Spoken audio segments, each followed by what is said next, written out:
Welcome back to Myrna and Jenn read the Apocrypha. I almost put you ahead of me, Jenn. I was like, Myrna, what are you doing here? Seniority first.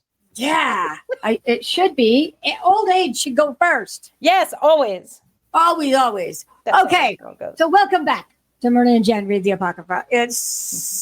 We love doing this. I can't believe how much we love doing this. We really and I'm not necessarily sure we're actually understanding it like we think we are, but we think we're understanding it. So there you go. And if we're not, please make comments. Talk to us. Tell us we're wrong. Yeah, tell us we're wrong because we want to learn the right things. We don't want to just be off in Lululand. So if you do like us, hit the like button, subscribe so you can see when we put the next video up. And when we choose to do something else, you'll get contacted so that you will be able to see the craziness that happens with Myrna and Jenn. So let's get started. We're in the Book of Jubilees. We're now at chapter 1, so we're moving 21. closer to 21. Excuse me. Well, we were in chapter 1 a while ago. We're in 21 now, and we're moving closer to halfway. So it's getting beautiful.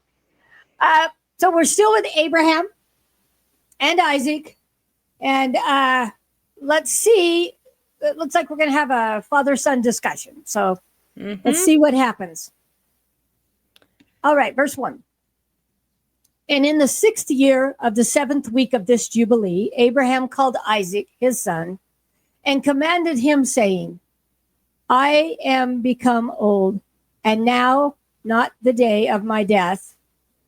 Oh, and know not the day of my death, and am full of my days. So in other words, I think I'm coming close.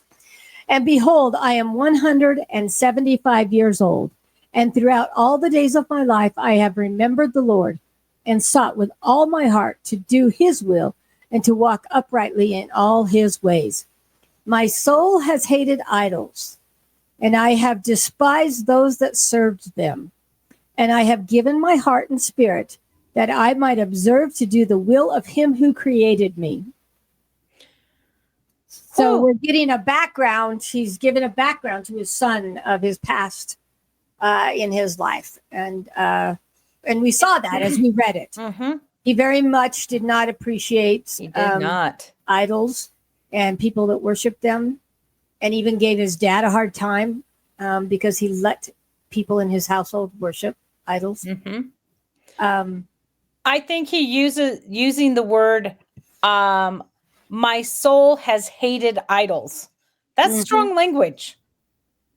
Very strong language. Because as members of the Church of Jesus Christ of Latter-day Saints, often people will say, well, because of love and all of those things that we understand in the scriptures about God, we shouldn't hate anyone or anything necessarily. Maybe people say we shouldn't hate people. In this instance, his soul hates idol worshipers. Yeah. That is strong. But I like it. I think he's saying something that I think we don't talk about very often anymore. And that is the difference between his physical body and his soul. Oh, very nice. Yes. Right?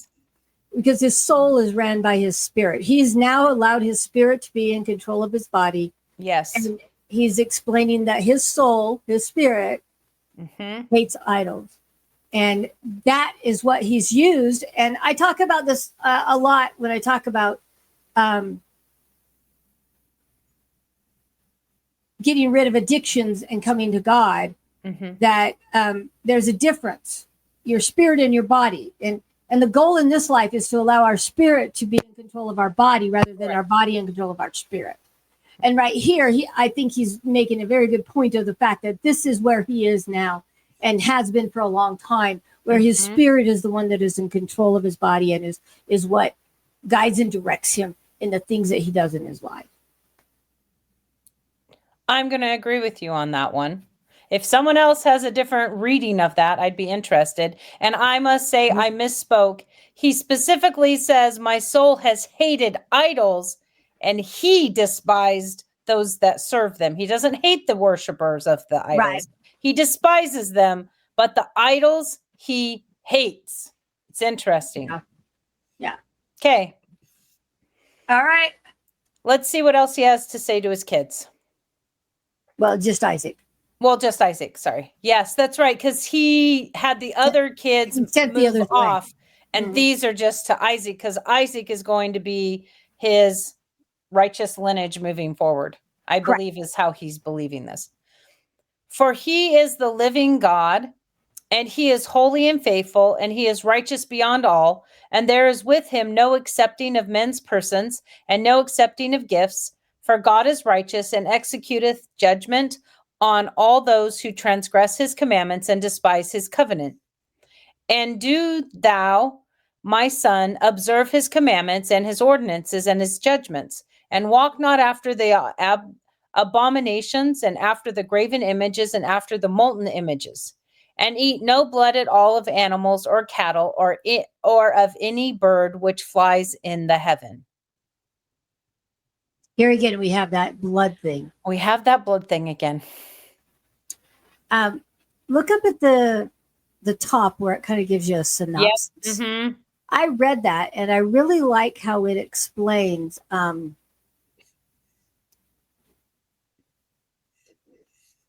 It says eating of the blood. And we've talked about that before. Mm-hmm. And I really think that we might have come to the same conclusion, and I like it. Maybe we should not be eating meat really rare, that it's basically blood. Mm-hmm. And we should not, which there are people that do drink the blood of the animal when they caught it, shot it, and they're breaking it down, right? They're skinning and all of that. There have people that have done that. And so I really think it is actually the blood itself, not necessarily eating the meat. It's in which I guess I need to cook mine a little bit longer. I don't need it really rare, but I like to cut into it and have it juice blood come out, right? I don't like it totally cooked. No.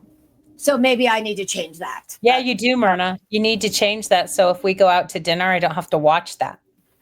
Well, I will hide it. I appreciate that. Unless I've changed already.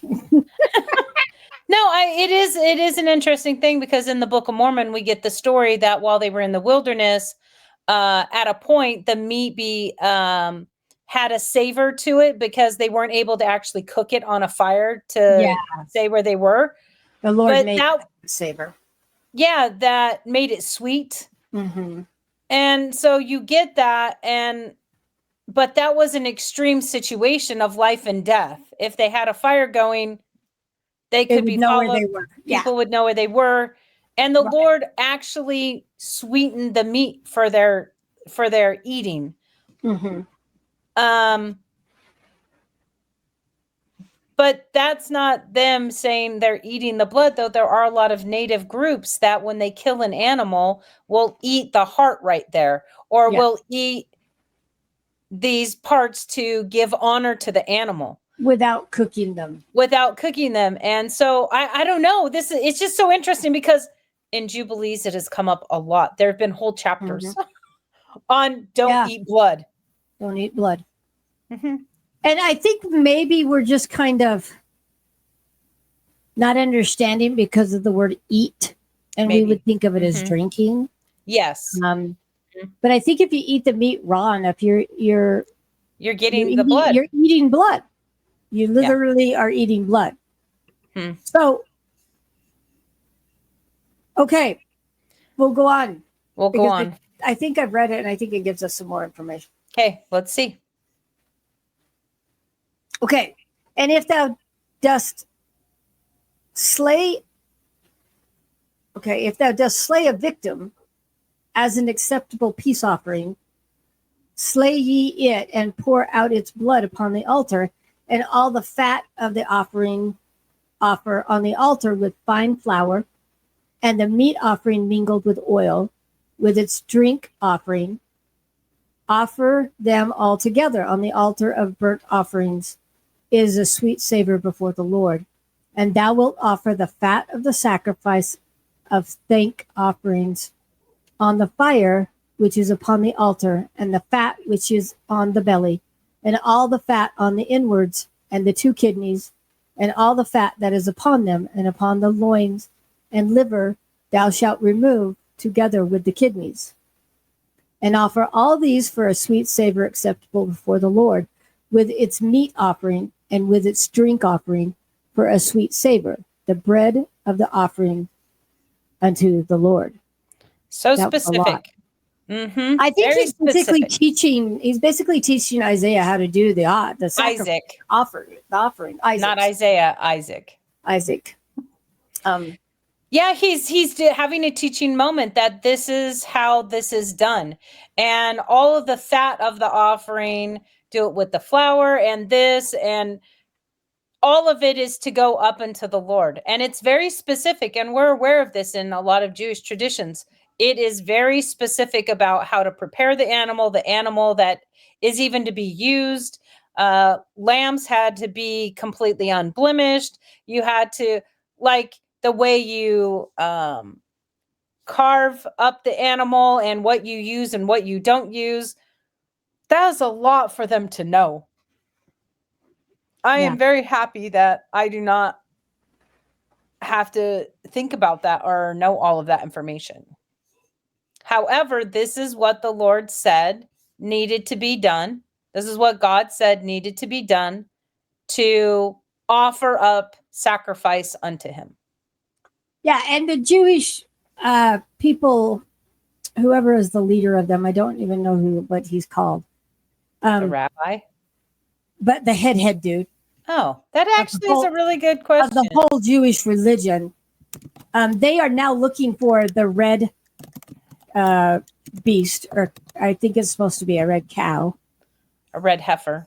Heifer, there we go. That is supposed to be totally blemished, and they keep talking about how they don't think they have a lineage that is completely unblemished right now. And so they are looking for that because of things that they think are getting closer to the Savior's return. And they were talking about the one that they call him the one that is supposed to do the actual sacrifice. He knows all of this stuff. He knows how to do these sacrifices, which to me is interesting this right now in life. Yes. Mm-hmm. That someone knows how to actually do these offerings still. But I guess they call him the one, and he's like the head of all the Jewish religion. I don't understand how the Jewish religion is organized. I apologize.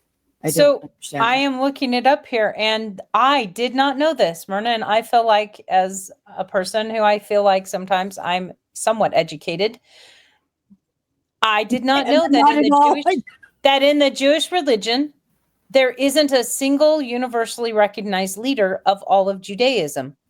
As Jewish communities are decentralized and diverse, with spiritual leadership generally residing at the local level, typically in the form of a rabbi. Okay. So I don't know who this guy is, but like, they're saying he's the one that's supposed to do it. There are chief rabbis in Israel. There's a chief rabbinate of Israel consisting of 2 chief rabbis, an Ashkenazi rabbi and a Sephardi rabbi, with the latter also known as Rishon LeZion, meaning first to Zion. So it was that position was officially recognized by the Ottoman Empire, which ruled the region of that area. And the name for the so they have that, but it's not like it's centralized and all the teachings come from it. Instead, you become a rabbi because of your knowledge in your community for the history and of the Talmud and all of those things and your wisdom. Okay, so it must be one of those head dudes. One of the header people in Israel. Because he is in Israel. And I think that's really interesting that there's someone that still knows how to do that. Yeah, and right. they now have started to look for the red heifer. I've heard that. So that's interesting. Sorry. So I did not know that that's how that works. So it's interesting then that these days that's how it is in Judaism, where we would say we have a modern day prophet in the restored gospel of Jesus Christ. And we look to the prophet and apostles for that guidance and leadership and expansion of scriptural topics. Yeah. So to me, it sounds like the Jewish religion is set up a little bit like the Baptist, where they're each section or each place is separate. Yeah. They can do some things or they don't have to do some things. Right. So they're each congregation is what we would call them. Yeah. Is in and of itself. Right. And that's interesting to me that this religion that is supposed to have a huge part in playing of the second coming. Yes. Is not centralized, organized together. Yeah, I find that highly interesting. Okay. No judgment. Just I know I've been educated today. Yeah. Thank you, Myrna and Jenn. Read the Apocrypha. We learned something new. See, we're here to learn. We're asking questions and getting answers. Yep. Okay. Right. And the one last thing about those verses, again, it's the sweet savor going up to the Lord. I find that so fascinating that it's a smell of some sort. I still am fascinated by God and smells. And again, I don't smell, so I find that to be fascinating. I think what's interesting to me is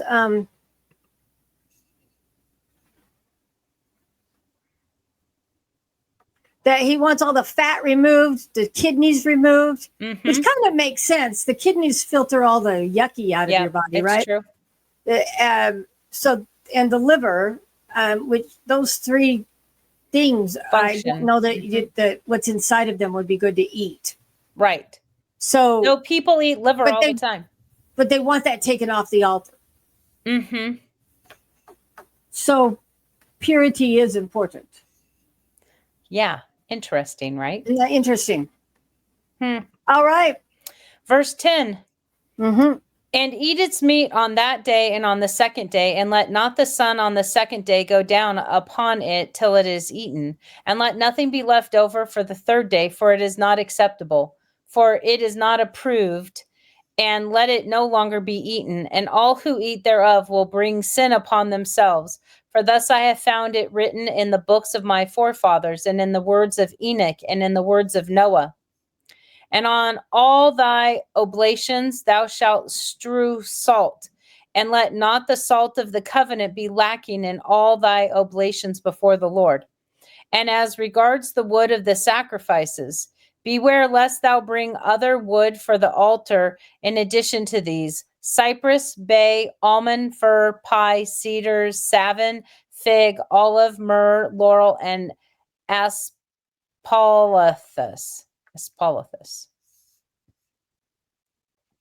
Okay.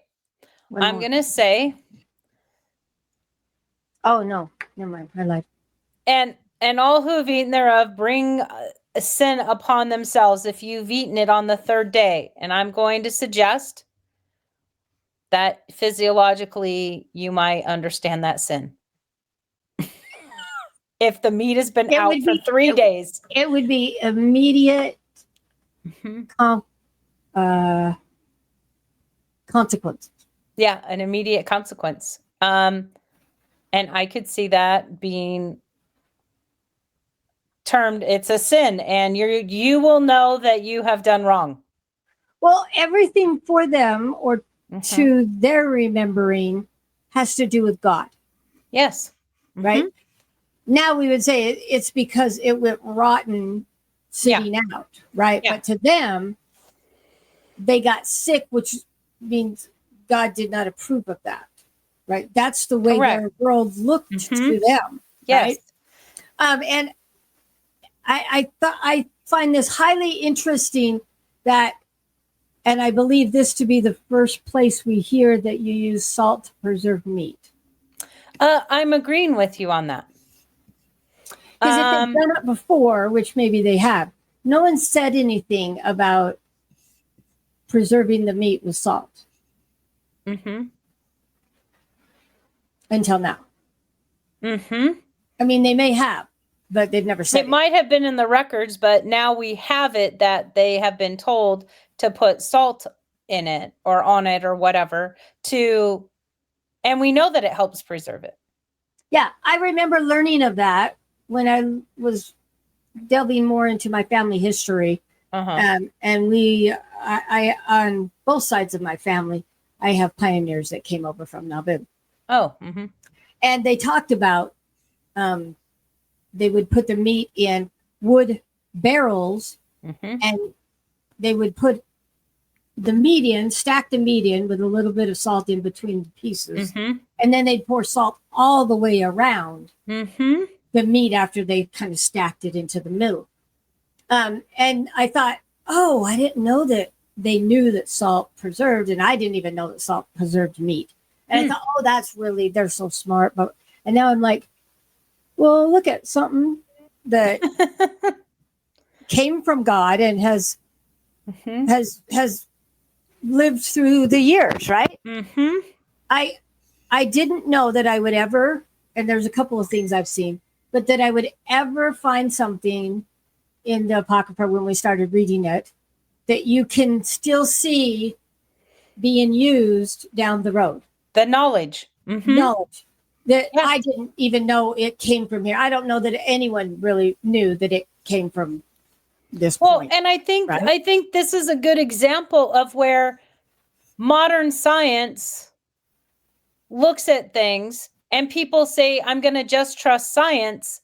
And they look at the old ways of trusting God as, oh, that was stupid.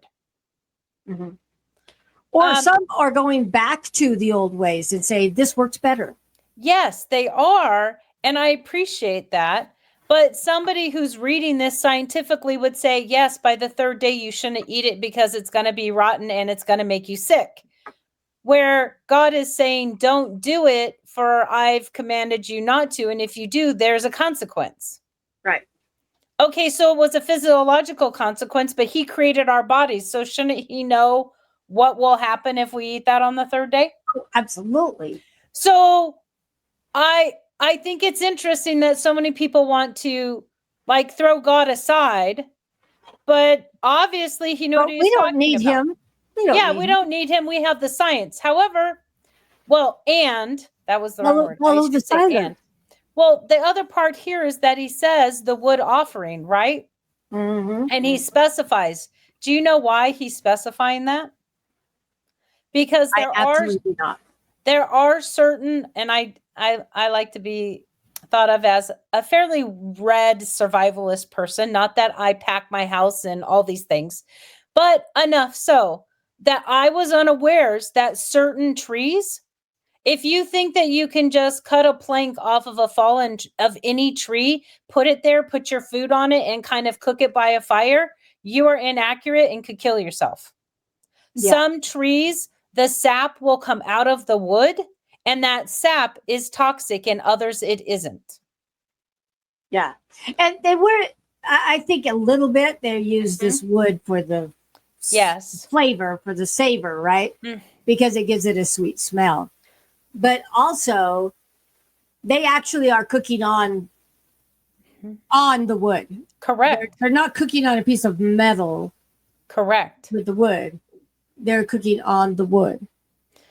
And if they're going to eat it later, it has to be safe. And pine is one of those that's known. Like I've heard people talk about, if you don't know your trees, do not cook on wood. Yeah. Because it will come out and it could actually kill you. And so I find it so interesting that here, salt will preserve your food. You'll get sick if you eat it on the third day, and be careful of what you cook on. Like he has just given it to them right there. Mm-hmm. I find it utterly fascinating. I did not expect that. No, I did not. And like I said, when we first started reading this, I didn't expect to find I something know. where you can look in your life now and you can go, "Oh, is that the Mhm. origin?" Right? Because I always thought the origin happened in 1800. Nope. That the people just kind of figured that out. They refigured Just it. like you with planting, you're like, how do they do? They couldn't have just figured out that if you know, if you plant and you water and you do this, that this is going to grow, right? They had to be taught how to do that. I believe Right. so, because there's nothing rational that I should have the logic of just watching everything bloom and grow and not understand how that happens. Like, Right. how am I figuring out how that happens? Well, Yeah. God needs to teach me how that happens because it's his earth and he has things grow. He knows how it works. Yeah. And so I find this interesting that over time, somehow this still got down to my Yeah. ancestors, pioneer Mhm. heritage, that you can preserve meat in salt. Yeah. Mm-hmm. So I You find can. that interesting. Some bit of knowledge has made its way through. Mm-hmm. Mm-hmm. Because again, the original question is why would anyone think that this one substance would do that? Yeah. So, okay, Okay. continue. Let's continue. And of these kinds of wood, lay upon the altar under the sacrifice, such as have been tested as to their appearance, and do not lay thereon any split or dark wood, but hard and clean without fault, a sound and new growth, and do not lay thereon old wood, for its fragrance is gone, for there is no longer fragrance in it as before. Besides these kinds of wood, there is none other that thou shalt place on the altar, for the fragrance is dispersed, and the smell of its fragrance goes not up to heaven. Observe this commandment and do it, my son, that thou mayest be upright in all thy deeds. I did not know we could have so many verses about wood on an altar. Well, and it basically said I did not read that far ahead, and it basically said what we talked about, that they were actually cooking it on the wood. So here it says, and lay upon the altar under the sacrifice. Mm-hmm. So, boom, they're cooking it on it. Mm-hmm. But I do like that those specific woods specified the fir, the cedar, almond. For a moment there, I thought, wow. So when I barbecue sometimes, does that savor go up to heaven a little bit? Like a nice little smell of it all? Because it didn't say hickory, and yet we know that smoking the meat, like, it adds flavor to it. It adds something to it. Yeah, But I've those are woods barbecued. that burn, not that you cook on them. 'Cause Yeah, I'm I've telling you, barbecued it's hot. on cedar before, Yeah. And and a lot of it days does put a good flavor on them. you can buy cedar planks that you go ahead and you have it put you put it in water for a while, and you can cook fish and other things on them right on the plank, but it's cedar plank. These are the known woods that you can actually cook on. Mm-hmm. Other woods, don't do it. If you think in a survivalist mode that you could just knock down some tree or take of a fallen tree, I'm going to say in this instance, I'm going with God. Yeah. I want to know, what is Asclepius? Okay. Did you look it up? No, I did not. Okay, so here, I will look up. I want to say, did I look that up one time? Because there are some here that I'm like, I mean, I know all of the others. I do. uh-huh. But that probably comes from being with my grandpa. Was a woodworker. But I don't heard of Asclepius, it's actually a scented bush. And it has a lot of flowers on it. It actually looks like it's literally like a shrub that has a lot of yellow flowers on it. Okay. Okay. So the wood of that is okay to use. Mm-hmm. And it's Okay. very fragrant. It's known for its fragrance. Okay. I know all the others. I've just not Heard of that one. It's heard because of it's that a one. bush. Yeah, my grandpa didn't use Aspalatus. aspalatus with his woodworking, so I guess that. And there would be a reason, because the wood is more bush-like than it is tree. Mm-hmm. Mm-hmm. So, okay. All right. And so he was basically commanded to do this. Isaac was. Yes, he was. All right. Okay, so verse 16. 16. Yep. And at all times be clean in thy body, and wash thyself with water before thou approachest to offer on the altar, and wash thy hands and thy feet before thou drawest near to the altar, and when thou art done sacrificing, wash again thy hands and thy feet. And let no blood appear upon you nor upon your clothes. Be on thy guard, my son, against blood. Be on thy guard exceedingly. Cover it with dust. And do not eat any blood, for it is the soul. Oh, and do not eat any blood, for it is the soul. Eat no blood whatever. That's the first time we've seen that. So I'm going to say that's a fairly good practice. Wash your hands before you touch anything that you will be serving up and eating. And once you have something on you, you need to make sure the blood is not on you, not on your clothes, and you're clean. Mm-hmm. Gonna say these days we would consider that a good practice.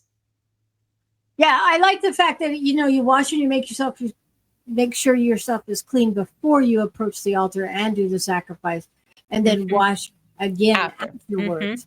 It's like making it a specific thing that you do for the Lord. Yes. It's not like you're just doing it in the middle of mowing your lawn. You'll come in and check on it every once in a while. Right. It's not like that. It is the actual, you are taking time out of your day. You're washing, you're doing the sacrifice, and then you're washing again. You are separating a specific time of your day. Yes. And it is an actual. It's a ritual. Very good. That's the word I was thinking. Ritual for the sacrifice to the Lord. It's part of it. I like that. It's part of it. It's intentional. Yeah, which is basically why we do when we go to the temple, right? We know it's going to take time. We go, we change from our worldly clothes to our temple clothes, or our spiritual clothes, and we spend time in the Lord's house. Right. And then again, we change back. So it's setting apart a ritual time. I like that. I do. And again, do not eat any blood. Yeah. I have a feeling by the time we get to the end of this, that's going to be on my list to ask God. I know. It hasn't got there yet, because I think I understand it. But I think I'm going to come to a point where I don't understand exactly why it's such a big thing that it's going to go on my list. Well, the thing is it's interesting that it gives us a little more information here. It says, and do not eat any blood, for it is the soul. Yeah. And it's interesting because in Native American beliefs, you actually partake of the blood, partake of the animal to ingest a part of its soul into you, as in as a way of giving thanks. But here it's like the idea is there, and God is saying, don't do that. Well, yeah. And you think about it, it's a perfect definition of what the soul is, because it's the heart is the mechanism that makes the blood go through the body, which makes you alive. And so it's a great word for the soul, because that is what makes you alive. The blood is what makes you alive. Correct. So I kind of like that. I know. I do kind of like that. Okay. Okay. 19. Yes. And take no gifts for the blood of men, lest it be shed with impunity without judgment. For it is the blood that is shed that causes the earth to sin, and the earth cannot be cleansed from the blood of man, save by the blood of him who shed it. And take no present or gift from the blood of man. Blood for blood, that thou mayest be accepted before the Lord, the Most High God. For he is the defense of the God of the good, and that thou mayest be preserved from all evil, and that he may save thee from every kind of death. I see, my son, that all the works of the children of men are sin and wickedness, and all their deeds are uncleanliness and an abomination and a pollution, and there is no righteousness with them. Okay.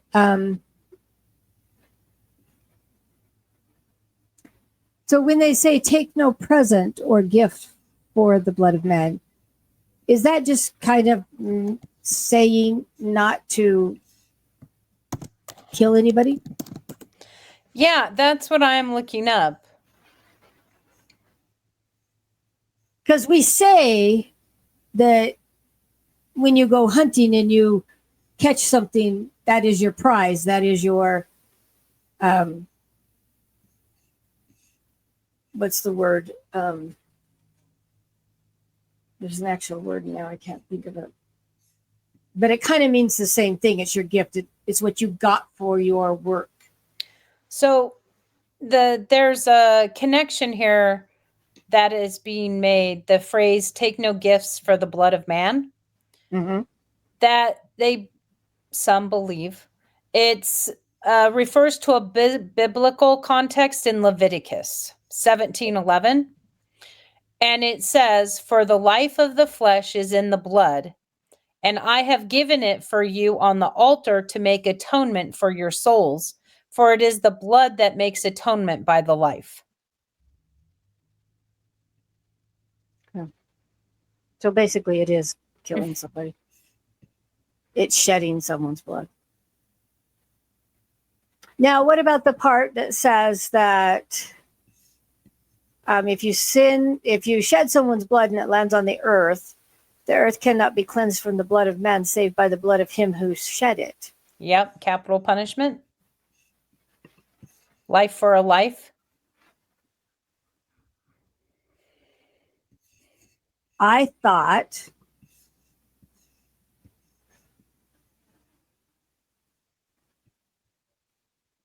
okay, maybe I'm trying to think here. I thought the church finally said that that's not correct. Maybe I'm misunderstanding. Because here's my question. And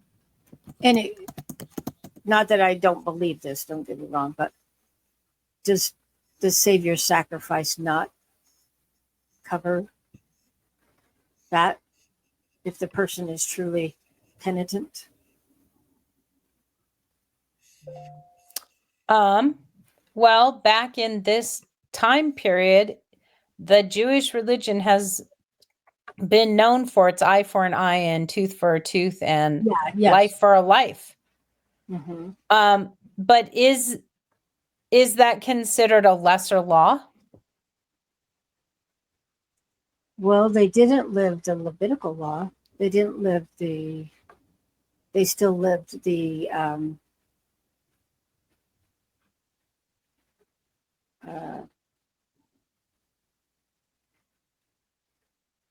Aaronic law, the Aaronic priesthood law.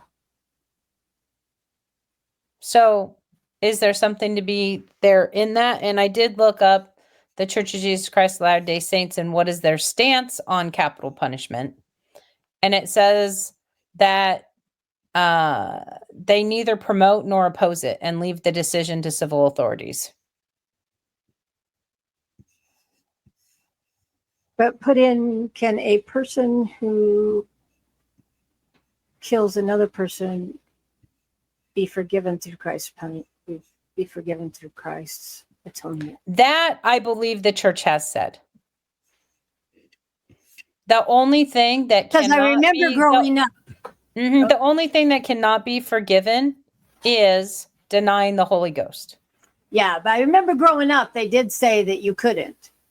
But I thought sometime as I've gotten older, someone said that you could. But I do remember when we were younger, when I was younger, that was a prominent thing being taught, that you can't be forgiven for killing somebody.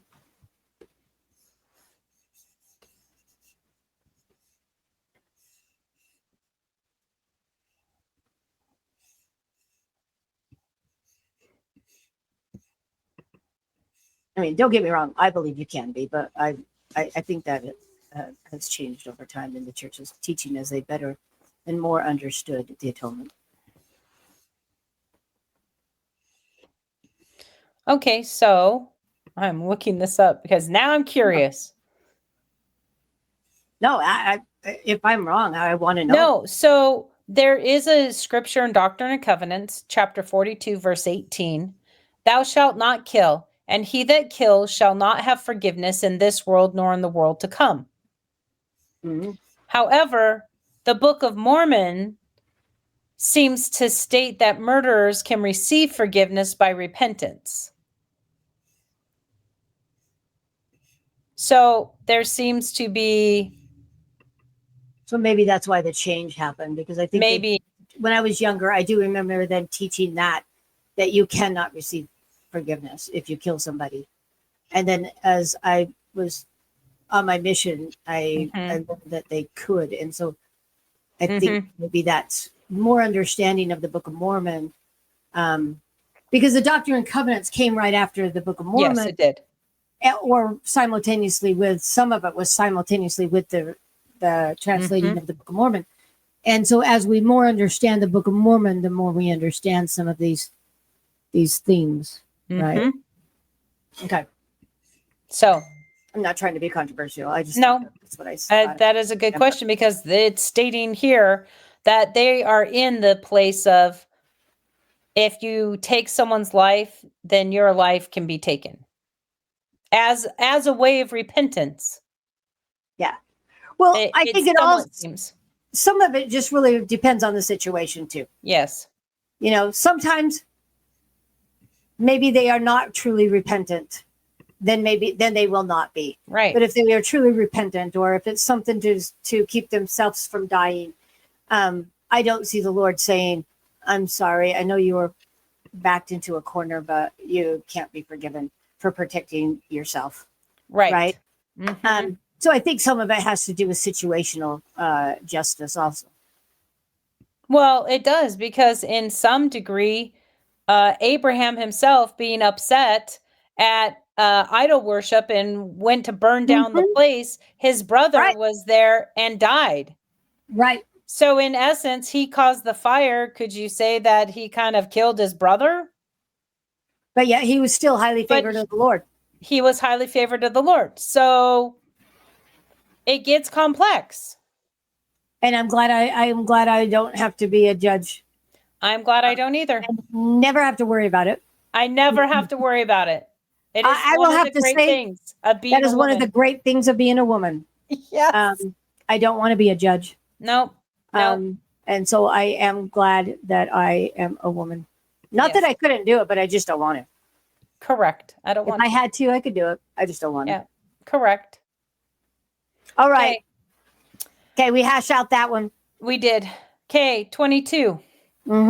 Beware lest thou shouldst walk in their ways and tread in their paths, and sin is sin unto death before the Most High God. Else he will hide his face from thee, and give thee back into the hands of thy transgression, and root thee out of the land, and thy seed likewise from under heaven, and thy name and thy seed shall perish from the whole earth. Turn away from all their deeds and all their uncleanness, and observe the ordinance of the Most High God, and do his will, and be upright in all things. And he will bless thee in all thy deeds, and will raise up from thee a plant of righteousness through all the earth, throughout all generations of the earth. And my name and thy name shall not be forgotten under heaven forever. Go ahead and finish. Go, my son, in peace. May the Most High God, my God, and thy God strengthen thee to do his will. And may he bless all thy seed and the residue of thy seed for the generations forever with all righteous blessings, that thou mayest be a blessing on all the earth. And he went out from him rejoicing. So he does warn him. Yeah. Like, if you go down that path and sin, a sin unto death before the Most High God, he will hide his face from thee. And then he'll let you be taken by your transgression. He will Yep. let you go to whatever consequences Happen because come of it. to you. Mm-hmm. He won't protect you. He won't save you. He will just let you be in a way eaten by thy transgression. Which is so interesting, because if I'll talk about alcoholics for a moment. Yeah. We famously have AA here in the US that was started, Alcoholics Anonymous. And one of the things about that is you prescribe to a higher power. Originally, it was to God, and then they broadened it to being a higher power. They have found in studies, in psychological studies, that the only way that you actually can get out of alcoholism is Permanently. through religious ways. Yeah. It is the only place that they have ever found that anyone can actually get out of their transgression, out of that alcoholism.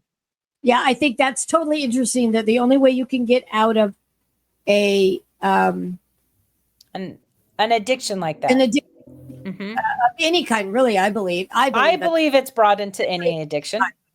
is by submitting and knowing that there's someone higher than you, or someone with more power than you, that is not of this earth, that can help you. To me, Right. that is amazing that they have found that is the only way that you permanently can stay clean. Mm-hmm. People do it for a short period of time otherwise, Yep. but the permanency, the change that happens in you. Yeah, the change comes from knowing you cannot do it alone. Right. And if you continue in the sin, I think he said it really well in an addiction. I give thee back into the hands of thy transgression. That alcoholism will eat you up. Basically. Mm-hmm. It will eat you up. The only way. Any addiction will eat you up. It will. Because you succumb to it. Yes. And it doesn't care anything about you. And so it basically eats you up because you become its servant. And like, this is so well stated. And root thee out of the land, and thy seed likewise from under heaven, and thy name and thy seed shall perish from the whole earth, because you are wholly invested in your transgression, into your addiction. It eats you up. And how do you then have relationships? How do you have seed? How do you have growth? How do you go out? You can't. You are imprisoned. Mm-hmm. And here he is warning, and he is seeing. Abraham has watched the idolatry of all of these people, and he has watched them not prosper. He has watched them and it's not working. Yeah, I think I love that line. Mm-hmm. Else he will hide his face from thee. Yeah. And I think you can fit that in a couple of different places in life. You have a lot of people who say, God just loves you. Don't worry, God just loves you. Well, there can be a point where he has to let you be in a way, walk away, because all you're doing is expecting his love, and you're not making anything of yourself. You're not changing. You're not growing. It's not a two-way street. It's just you taking from him. and eventually he will turn his face from you.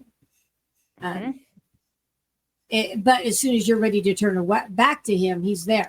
So he doesn't, I don't think he totally walks away from you, but he does turn his face away from you because you're taking up his time when he's got things to do. Does that make sense? I don't know. Yes, agreed. Sorry for that. No problem.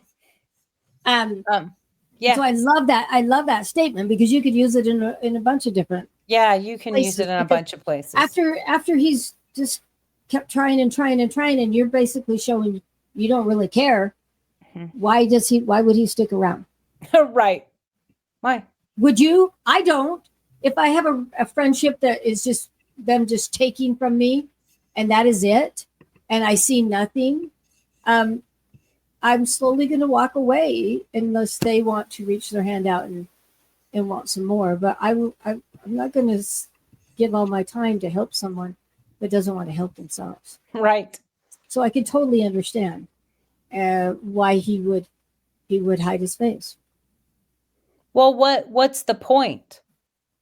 That's what I mean. Yeah, I know. He's got things to do. He has a life, so to speak. Well, and when you're just involved in all of that addiction, you're not seeing anything or anyone. Right. But the moment you turn, he is right there.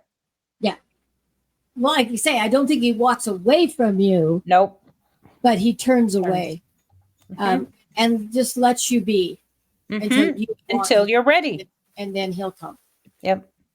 Such good things. Like right here, a great example. How many thousands of years old is this?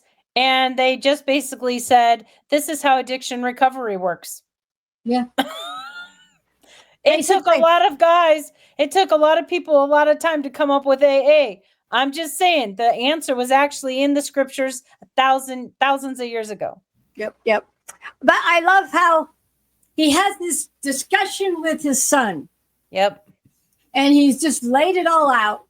Yep. And kind of like, thanks for the time. Enjoy being with you. And he leaves rejoicing. Yep.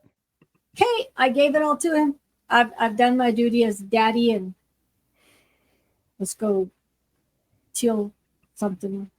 Well, because he knows he's near death. Right. So he's about to go back to his maker, and he feels like he's done his job in teaching Isaac. And he's like, I need to go have another piece of cheesecake before I die.